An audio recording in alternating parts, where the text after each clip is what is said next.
ఈరోజు ఓటు హక్కుని వినియోగించుకోవడం జరిగింది. మరి దేశ ప్రజలందరికీ, అలాగే రాష్ట్ర ప్రజలందరికీ, విశాఖపట్నం వాసులందరికీ పేరు పేరున ప్రతి ఒక్కరికి ఓటు హక్కుని వినియోగించుకోండి. ఎందుకంటే ఈ ఓటు ద్వారానే ఏది సాధించాలని మనం సాధించగలుగుతాం.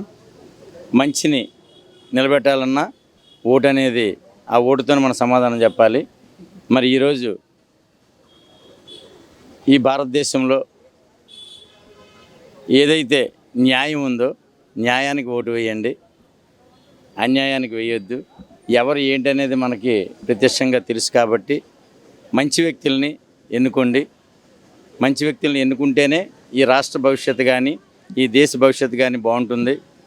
మరి ఈ రాష్ట్రంలో ఏదైతే మనకు అన్ని పరిస్థితులు తెలుసు కాబట్టి ఆలోచించి మరొక్కసారి మీరు ఓటు వేయండి. ఎంత టైం అయినా పర్వాలేదు, ఈరోజు మాత్రం ఓటును వినియోగించుకోండి. ఎందుకంటే ఆంధ్రప్రదేశ్లో ఈసారి 90% అబవ్ ఓటింగ్ అనేది రావాలనేది నా ఆకాంక్ష. ఎందుకంటే ఈరోజు ఎన్నో ప్రాబ్లమ్స్కి మనం ఓటుతోనే సమాధానం చెప్పాలి. ఆ ఓటు అనేది వేయకపోతే కొన్ని ప్రశ్నలకు మనం ఆన్సర్ అనేది వెతకడం కూడా కష్టం.